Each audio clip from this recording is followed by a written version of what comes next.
안녕하십니까. 호치민의 인사입니다.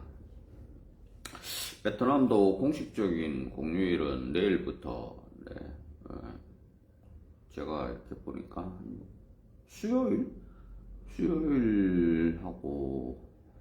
수요일 저녁부터 많이들 이제 고향으로 내려가더라고요.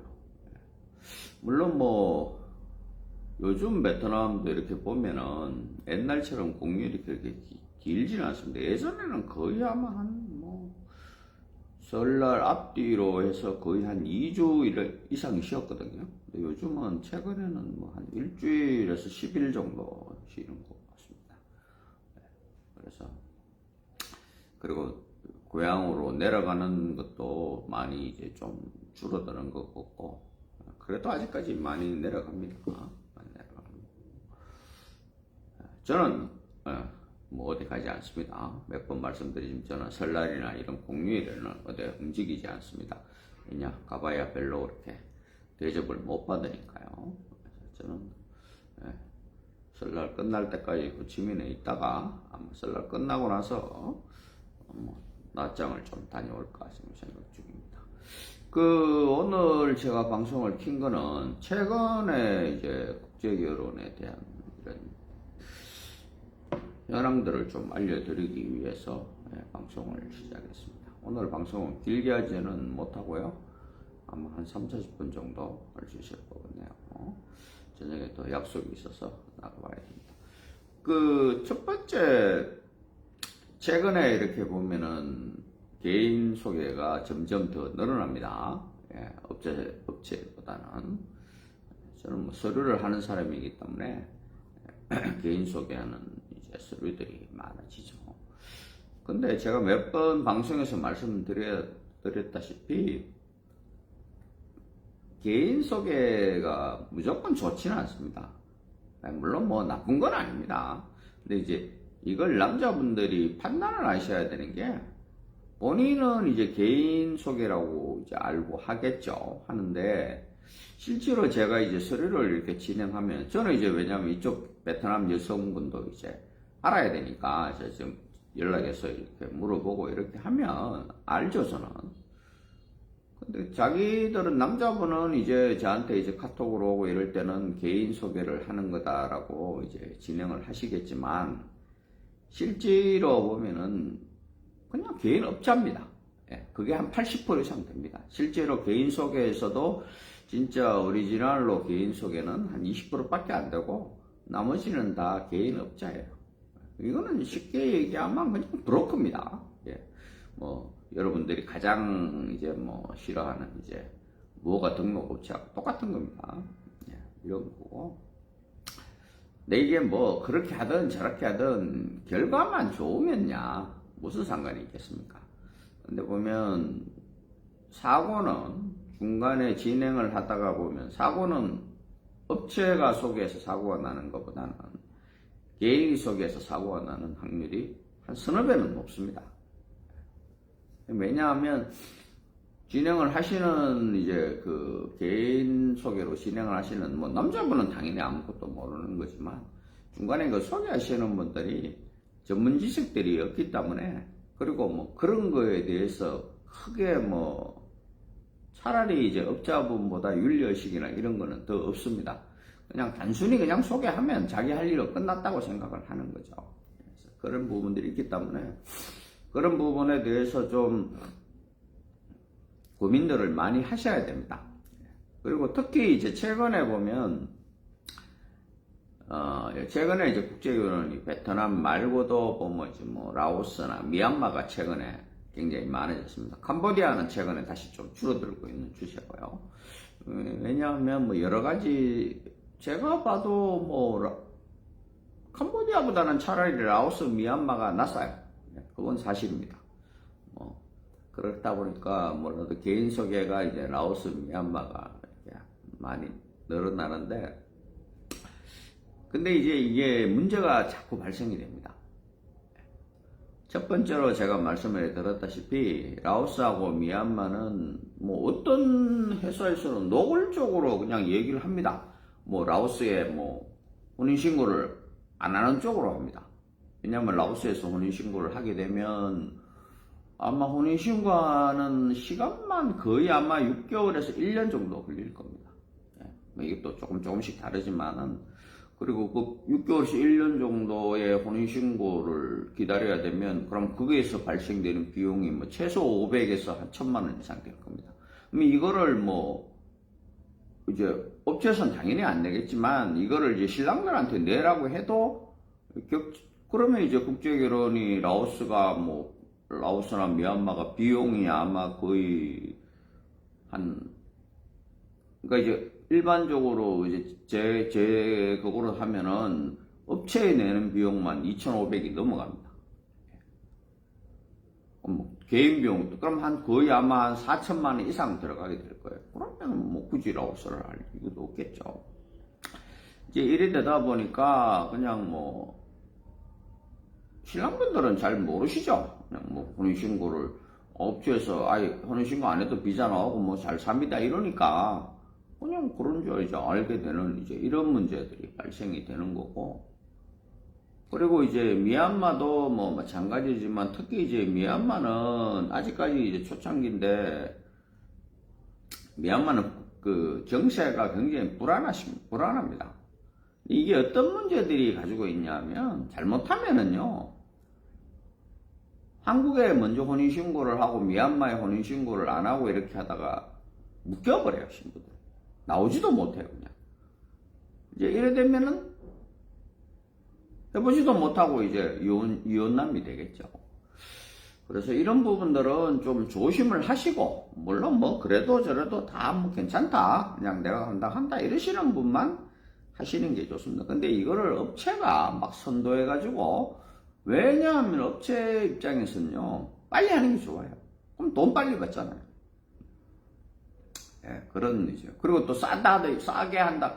그럼 쉽게 말하면, 뭐, 그 1,000만 원이라는 돈이 더 들어가면 이건 신랑이 쓰는 거지. 업체에서 쓰는 게 아니거든요. 그러니까, 전체적인 비용에서 이제 싸다, 이런 느낌이면은, 이제 더 많은 사람들이 하겠죠. 이렇게 돼서, 그런 부분들이 있으니까, 미얀마 국제결혼이나 라오스 국제결혼은 저는 절대로 추천하지 않습니다.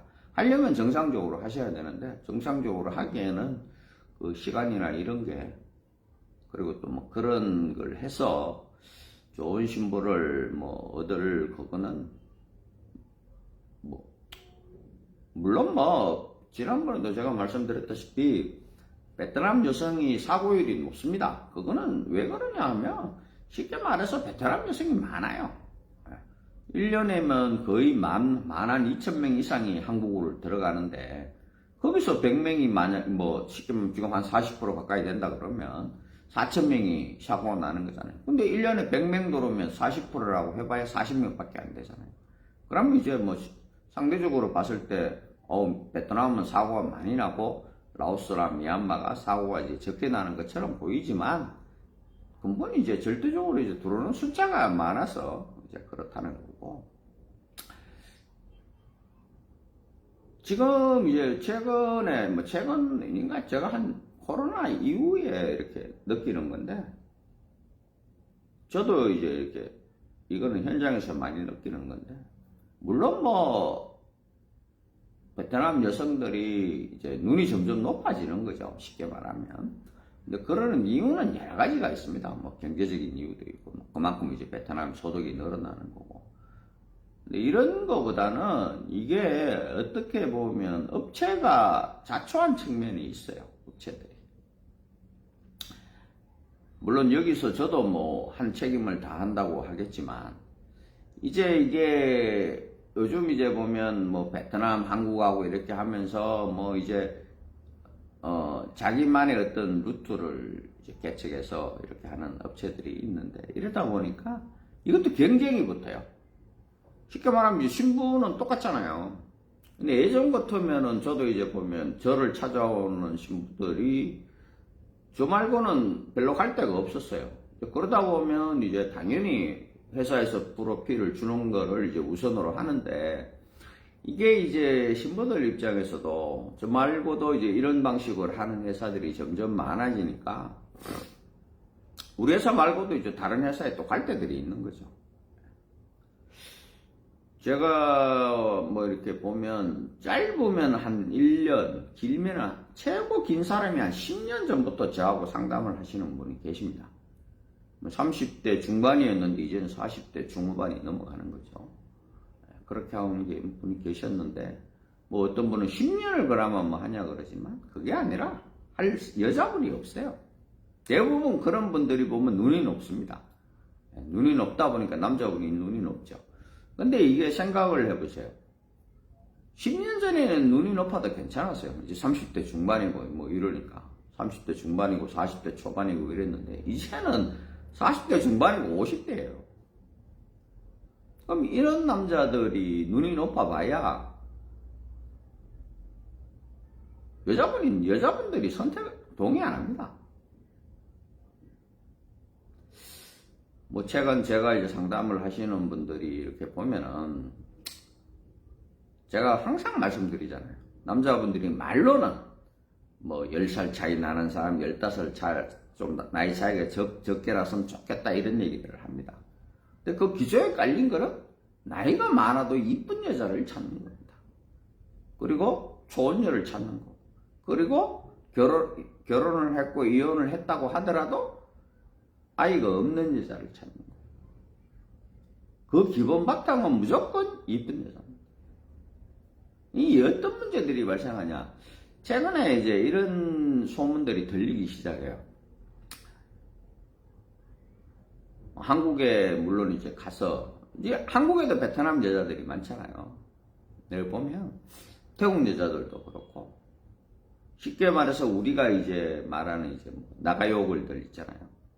유흥업소에 뭐 유흥주점이나 뭐 또 아니면 노래방이나 아니면 마사지 업소나 이런데 그 이제 일하는 여성들이 그런데 일하는 여성을 한국으로 뭐 결혼시켜 보낸다, 뭐 어쩐다 이런 이제 이야기들이 최근에 많이 들려요. 근데 이게 왜 그런지 아십니까? 남자분들이 이쁜 여자 찾으니까 그렇죠. 남자분들이 이쁜 여자를 찾으면요, 물론 저 같은 경우에는 안 그렇게 하지만은 돈을 벌고자 하는 욕심이 있는 사람 같은 경우에는 그런데 있는 여자라도 상관없다고 하는 사람들이 있어요. 뭐 그런 사람, 그런 아가씨들을 소개하는 업체 사장들하고 얘기를 해보면 그런 얘기 합니다. 그 사람. 아니 그럼 뭐 술집 여자들이나 뭐 유흥주점이나 그런 뭐 불법 마사지 업소나 이런 데 있는 여자들은 결혼 못하냐고. 하죠. 근데 그거를 속이고 하는 거하고는 다르다는 거죠. 근데 그렇게 된 가장 기본적인 이유는 업체에서 돈만 바라보는 문제가 제일 첫 번째 있고, 두 번째는 이쁜 여자만 찾는 신랑님들의 문제도 있어요. 자, 생각을 해보세요. 정상적인 여자면요, 나이가 20년, 30년 차이 나는데, 어떤 분 그러시더라고요. 제가 이제 한 1,000만원, 업체 비용 한 1,000만원 정도 듭니다. 이럴 거 하고. 개인 비용을 얘기하면, 그러면 개인 비용까지 전부 다 하면 한 2,000에서 2,500 정도 들어갈 겁니다. 라고 상담을 하니까, 그런 얘기 하시더라고요. 돈이 문제네요. 돈이 너무 많이 들어요. 이런 얘기를 해요. 엄청 노골적으로 얘기해요. 아니, 나이 40 넘고 50 다 돼가 돈 2,000, 2,500이 없어서, 그럴 정도면 안 하시는 게 낫죠. 왜 남의 집 귀한 딸내미 데려다 놓고 그건 안 하시는 게 맞는 겁니다.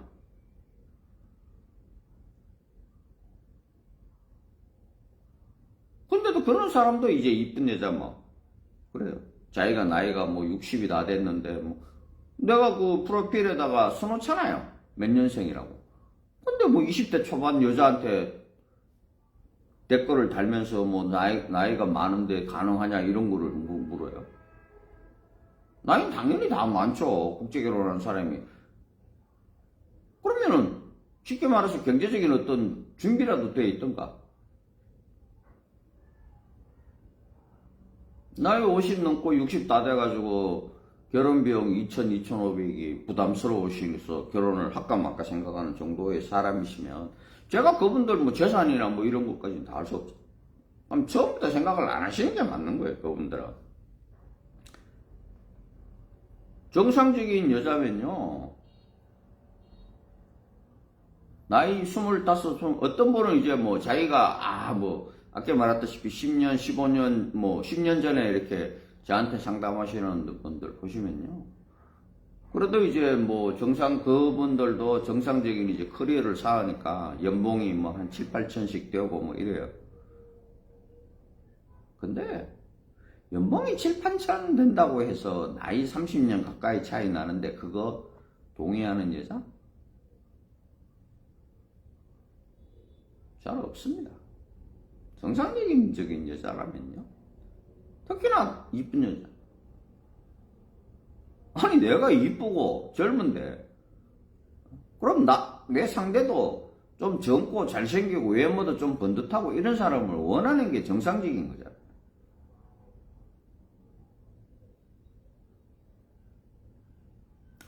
어떤 분들이 얘기합니다. 그런 유흥업소나 이런 데 있는 여성분들을 업체에서 걸러내야 되는 게 아니냐. 당연히 걸러내려고 노력은 하죠. 근데 그거는 그 사람이 1년 전에, 3년 전에, 또 아니면 몇 달 전에 그런 업소에 다녔는지 안 했는지 얘기를 한다고 해서 다녔냐 안 다녔냐고 한다고 해서 내가 다녔다고 할 여자도 없을 것이며, 그런 부분들은 이게 알아내기가 만만치 않습니다. 그러다 보면 어떻게 되냐? 그냥 이렇게 생긴 모습 보고, 그래서 이제 그런 얘기들이 나오죠. 문신 있는 여자를 걸러라 어쩌라. 문신 안 하고도 그런데 얼마든지 일을 하죠.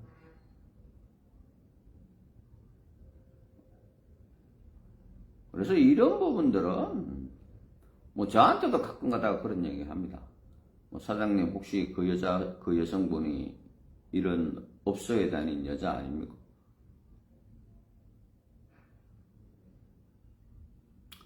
제가 이 업을 하면서 4단계 검증이라는 걸 이렇게 하면서 여러 이제 그걸 하는데, 그렇다고 해서 100% 완벽하게 걸러낸다? 말 못합니다.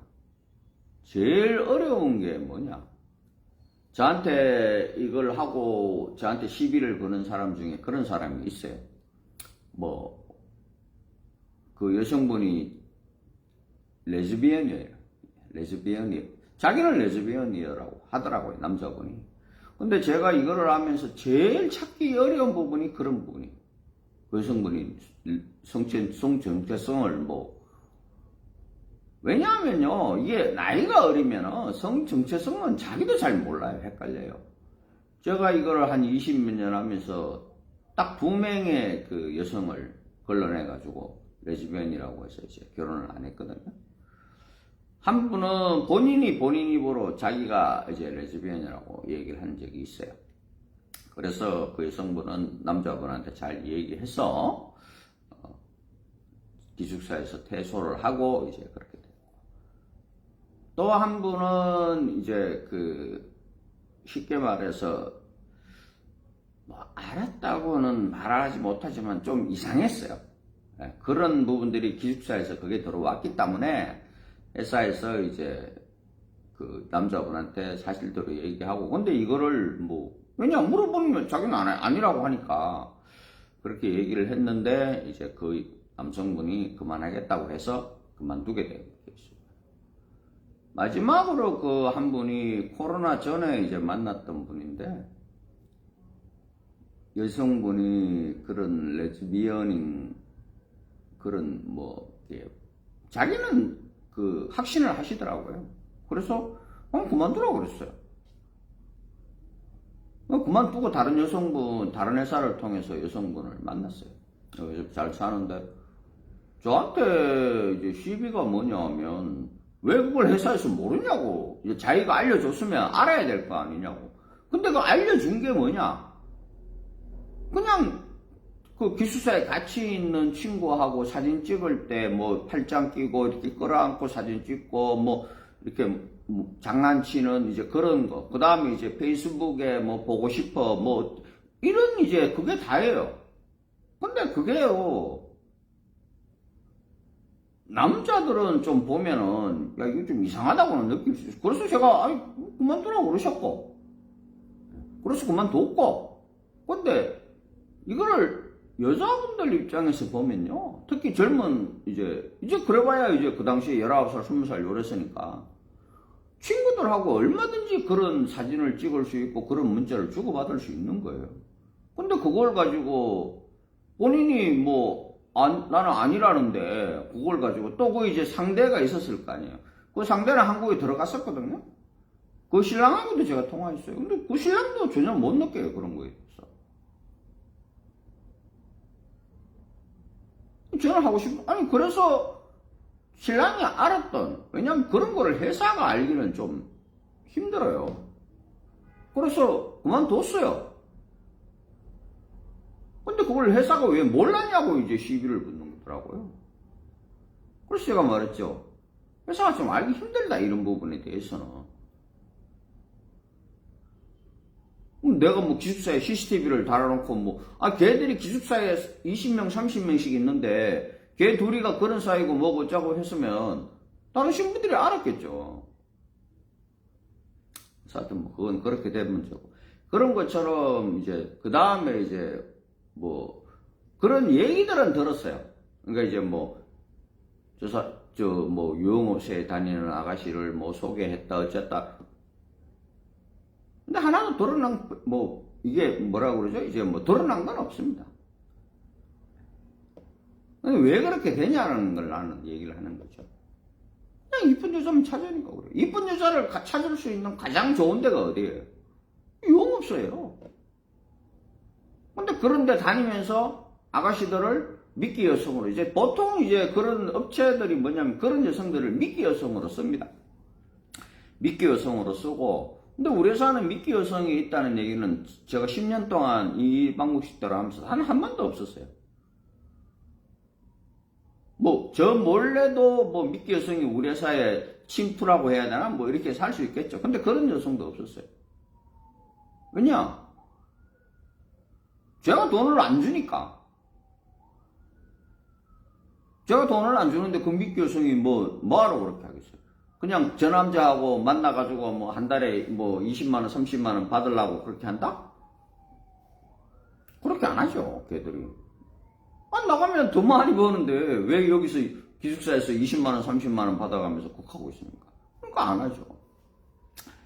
그래서 그런 거는 아닌데, 그렇게 하는, 그러면은 그게 전체가 다 거짓말이다, 이렇게는 말을 못 하는 게, 제가 듣는 말이 있고, 그 사람들이 얘기를 하면, 이래서, 쉽게 말하면 그런 여성들을 미끼 여성으로 쓰는 거고, 그래서 거기에 홀려가 남자분들이 들어오시는 거고, 그러다 보면 또 이런저런 문제들이 또 발생이 되는 거겠죠. 그런데, 그런 거는 남자분들이 너무 얼굴만 보고 이쁜 여자만 찾다 보면 자기도 모르게, 특히나 그 페이스북이나 이런 데서 개인적으로 만나서 들어오려고 하는 그런 분들이 계시거든요. 그런 분들은 유흥업소나 이런 마사지업소 이런 데에 다니시는 여성을 만날 확률이 굉장히 높으시죠. 그렇다는 말씀이니까 그건 알아서 하시면 되고, 그 다음에 오늘도 어떤 분이 그러시더라고요. 자기가 나이가 50이 넘었는데 그래서 제가 이런 여성분들을 추천을 드렸어요. 근데 뭐라 그러냐, 그 양반도 딱 그런 얘기해요. 좀 이쁜 여자는 없냐고. 왜냐하면 베트남에 30대가 넘어가면요, 제가 봐서는 우리나라 거의 40대 피부나 얼굴하고 비슷해집니다. 왜냐면 관리를 안 받잖아요. 그런 관리 받고 이쁜 여자들은 유흥업소에 나가는 왜냐면 관리라는 게 그냥 내가 시간만 있다고 되는 게 아니잖아요. 돈이 있어야 되잖아요.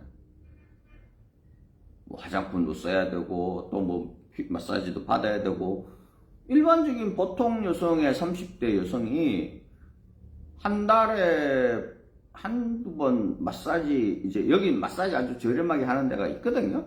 그래도 그렇게 다니기가 쉽지 않아요. 그러다 보니까 이제 또 뭐 이제 뭐 선크림이나 선크림도 비싸잖아요. 뭐 화장품도 한국 화장품 같은 거는 비싸니까 그걸 잘 못해요. 그러다 보니까 이제 이게 20대 때는 괜찮은데 이게 이제 30대 중후반을 넘어가면 이제 확 나이가 들어 보이는 거죠. 우리나라 여자들은 안 그렇죠. 우리나라 여자들은 이제 그만한 수익이 되잖아요. 그러니까 이제 이뻐 보이는 거죠. 당연히 우리나라보다 한 10년 정도, 남자들도 베트남 남성들보다 한 10년 정도 젊어 보입니다, 남성들이. 근데 그것도 보면 나이가 한 50 넘어가 60 넘어가면 아니더라고요. 그냥 좀 피부가 좀 하얗다는 것뿐이. 제가 뭐 저도 60이 넘었지만 제가 20 몇 년 전에 베트남에 왔을 때 얼굴하고는 다른 거잖아요. 뭐 그렇다고 해서 저도 뭐 이렇게 꾸미고 뭐 바르고 이제 이런 스타일이 아니니까 그렇겠지만 그렇게 되는데, 그런 얘기를 하시면서 하시는 얘기가 유튜브에 보니까 젊은 그 좀 이쁜 여자들 많은데 이러더라고. 그래서 제가 한마디 했죠. 왜 그걸 여자들만 보시냐고요. 그분 상대 남자분은 안 보시냐고. 그 여성분이 30대 40대 여성분이 아니에요. 이제 18, 19, 20, 뭐 20대 20도 뭐 20대 초반 여성들. 근데 남자분은 30대 초반이에요. 그러면 10살 15살 밖에 차이 안 난다고요. 유튜브에 이렇게 보시면은 여러분도 느끼셔야 될 게, 50대 남성이 나오는 유튜브 보신 적 있으세요? 거의 없습니다. 그러면 50대 남성분은 국제결혼을 안 해요? 아직까지도, 그러니까 주로 보면 30대의 남성이 한 15% 정도 되고, 15%뭐 20%뭐 이렇게 되겠어. 30대도 초중반 이렇게 나누니까 두드려 보면 30대가 아마 한 15% 20% 정도 될 겁니다. 그러면 40대가 아마 전체적으로 보면 한 50%의 포지션을 차지하고 있을 거예요. 그럼 50대는 한 20% 정도 차지하고 있고, 나머지 한 10%는 60대 70대도 계세요. 저한테도 60대 70대 분 연락이 옵니다. 그분들도 그럽니다. 말은 뭐 60대 70대 분이 50대 여성분을 찾는다고 얘기를 해요. 저보고 이제 뭐 50대 여성은 없냐 뭐 이렇게 젊은 애들만 올려놨냐 뭐. 50대 여성이 없는 게 아니라 그분들 마음에 들 만한 50대 여성이 없는 거죠. 아까도 말했다시피 50대인데 뭐 좀 잘 가꾸고 이런 여자가 왜 한국을 가요? 뭐 어디 간병인 하러 갑니까? 그럼 베트남에서 살지. 베트남에서 살면은 자기하고 비슷한 나이 또래 남자친구 만나서 잘 살 수 있는데 바로 말도 통하지 않은 그 냄새나는 70대 노인네하고 삽니다. 좀 있으면 이제 간병인 해야 되는데. 그러니까 안 한다는 거죠. 이게 서로 안 맞는 거예요, 이게. 근데 유튜브에서 보면 다 뭐 선남선녀죠. 그거는 20대 초반, 30대 초반에 신랑 신부만 촬영을 하잖아요. 그러니까 그렇게 보이는 거예요. 근데 남자들은 여자만 보잖아요. 그 상대방 남자를 보는 게 아니라 여자만 투영을 하죠. 그러다 보니까 나도 저런 여자 만날 수 있나? 또 뭐 그런 여자를 만날 수 있다는 광고 차원에서 유튜브를 촬영을 해서 방송을 하는 것도 맞으니까요. 근데 자기 나이는 그 사람 나이가 아니잖아요. 또 그리고 웃기는 게요. 최근에 이제 보면 50대 남자들의 문제가 뭐냐면요. 이게 뭐 좀 웃기는 얘기인지 모르겠지만 경제력이 30대 후반이나 40대보다 못한 남자들이 많아요. 50대인데도. 차라리 그런 분들은 이제 이런 거죠.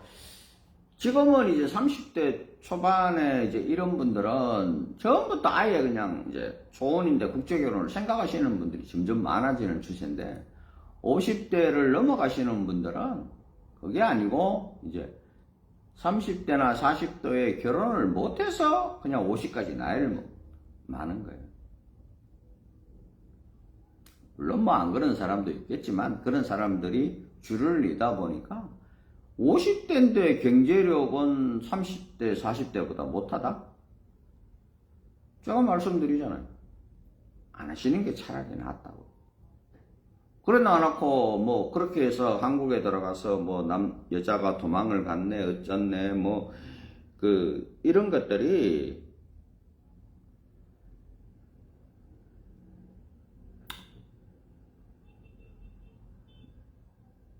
좀 죄송하지만 제가 여자라도 도망을 가겠다는 생각이 드는 남성분들이 계시다. 자, 그러다 보니까 뭐 결론을 말씀을 드리면 똑같습니다. 여성들도 자기가 원하는 게 있어요. 특히 요즘은 최근에는 그게 점점 높아지는 거죠. 예전에는 국제결혼을 한 20년 전만 하더라도 그냥 쉽게 말하면 장애인도 와서 쉽게 골랐어요. 네, 장애인. 그래서 베트남이 있던 건 사실이고 그러다 보니까 근데 지금도 그러냐? 지금 아마 각 회사가 아마 장애인을 1년에 한 명 정도 안 할 겁니다, 아마. 가끔 뭐 장애인이라고 오면 그 사람은 상당히 그러니까 이제 뭐 좀 이런 얘기가 뭐 하지만 경제력 이런 거는 왜냐하면 이제 장애인도 뭐 공무원이나 은행이나 이런 데서 일하는 사람이 있으니까. 근데 그런 사람도 여성분을 자기가 골라서 간다? 그렇게는 안 돼요. 자기 그냥 동의해주는 여성. 그리고 그런 부분도 있죠. 저도 그런 분을 1년에 한 명 정도 이렇게 하는데, 저는 솔직하게 얘기합니다. 한국에 들어가서 잘 살고 못 살고는 본인 아닌 겁니다. 뭐 그런 거를 뭐 못 살게 되면 도망가면 어떻게 회사가 책임지고 저는 책임 못 진다고. 정상적인 사람한테도 책임을 못 지는데 본인이 장애인인데 이게 장애를 가지고 있는 사람들이 특징이 좀 자기 비하가 자기가 있더라고요. 자기 뜻임이 자기가 있더라고요. 근데 자기는 모르죠. 우리가 옆에서 보면 느끼는 거지. 그런 것처럼 여성분들은 그저께인가 여성분이 30대 초반에 아기까지 있어요. 근데 남자분이 50대였거든요. 50이죠. 그러니까 한 20년 정도 차이 나나? 20년, 21년 이런 차이 나요. 근데 여성분이 거절하더라고요. 뭐 왜 그러냐 그러니까. 물론 뭐 그 남성분이 이제 외모적으로 조금 못한 것도 있었지만 40대 남자를 원한다고 그러더라고요. 제가 그랬죠. 야, 40대 남자가 왜 널 선택하냐? 40대 남자는 20대 여자를 선택하지. 그만큼 점점 이제 그런 게 많아진다. 여자들이 원하는 거는 30대 초중반에서 40대 중반을 안 넘어갔으면 하는 게 요즘 국제결혼의 추세입니다. 뭐 자기 그걸 모른다? 사실입니다. 그럼 바꿔서 남자분들은 자기 그걸 압니까? 모르기는 마찬가지예요. 자기가 50 넘고 애 가지고 이런 사람이 20대 젊은 초혼녀 찾는 것처럼 똑같은 거예요, 이거는. 그러다 보니까 여기서 안 맞는 현실이 서로 발생을 한다. 그럼 그렇게 가면 어떻게 되냐? 사고가 나죠. 그러면 이제 어떻게 되냐? 회사를 원망하겠죠. 회사에서 그 여자를 추천해가지고 안 하겠다 하는 남성을 푸시를 해가지고 막 데리고 가라 이렇게 한 게 아니잖아요. 본인이 선택하신 거잖아요. 그럼 그 책임의 본질은 본인한테 있는 거예요. 회사에 있는 게 아니고. 여성분도 가기 싫었지만 뭔가 한국에 가면 그래도 잘 되겠지 이런 마음으로 갔죠. 근데 가보니까 어떤 분들은 그러셔요. 3개월 4개월 안에 이게 여자가 도망가면 이 여자가 처음부터 도망가려는 마음으로 온 거 아니냐 이런 얘기들을 하는 분들이 계셔요. 그러면 3개월 안에 도망가면 그런 마음으로 갔고 4개월, 5개월 후에 도망가면 그런 마음이 아닌 겁니까? 그게 아니죠. 여러 가지 이유가 있겠지만 북쪽의 이제 여성분들은 지난번에 말씀했다시피 3개월, 보통 보면 3개월 안에 도망가면 이제 자기가 보증금이라는 걸 낸다고 말씀드렸잖아요. 그 보증금을 이제 집에서 못 돌려받으니까 그것 때문에 참는 경우가 1번. 두 번째는 이제 처음에는 3개월 있잖아요. 눈 깜박하면 3개월이잖아요. 설마 하다가 3개월 흘러가는 거. 근데 이게 왜 최근에는 빨라지냐 하면요. 이제는 그 이제 유튜브나 이제 이런 것들에 의해서 정보가 여성분들이 굉장히 많습니다. 한국에 가서 어떻게 이혼하고 어떻게 하면 한다는 거 다 알아요, 신부들이.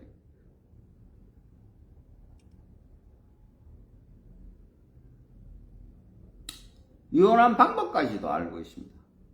어떤 여성은 진짜 치밀하게 해가지고 신랑으로 하여금 폭력을 유도하는 여성도 있어요. 그렇게 되면 이혼을 해도 한국에 있을 수 있거든요. 이제 그런 뭐 쉽게 말하면 변호사 번호까지 다 알고 있는 애들도 있어요. 근데 이거는 뭐 없다고는 말은 못하겠지만 극히 일부예요. 뭐 100명 가면 한두 명 그 정도예요. 나머지 98명은 진짜 잘 살려고 갑니다. 잘 살려고 가는데 한국에 도착해서 그 집에 딱 들어가면 느껴요, 벌써.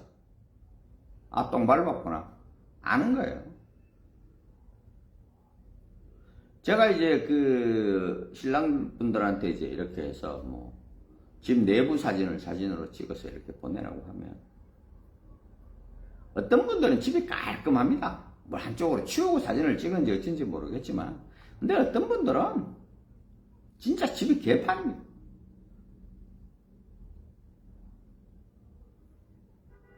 그런데 들어가면 여성분들이 본능적으로 아는 거죠.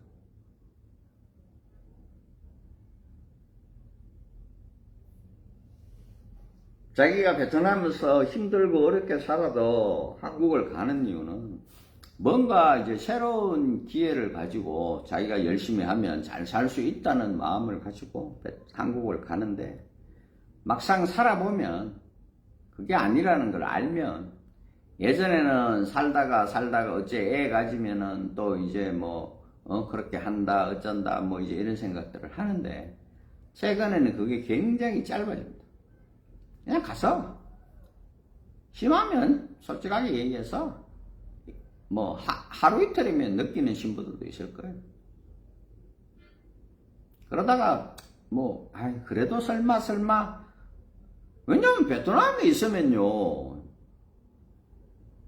2달에 한 번, 속달에 한 번 그냥 얼굴 한번 보고 며칠 잘 놀다가 회사에서 뭐 통역해주고 케어해주고 다 해주고 하니까 이게 내가 잘 사는 사람인지 못 사는 사람인지 분간을 못 하잖아요, 신부들은. 어차피 똑같으니까.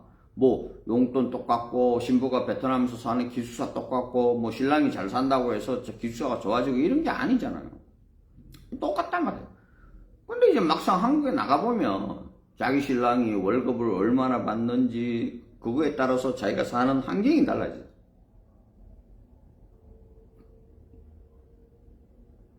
그런 것까지도 다 그걸 커버하려고 살려면 남자분이 젊어야죠. 젊으면 둘이 고생해서 뭐 이렇게 벌어서 서로 벌어서 이게 된다 그러지만 아니 신랑이 나이가 50이 넘었는데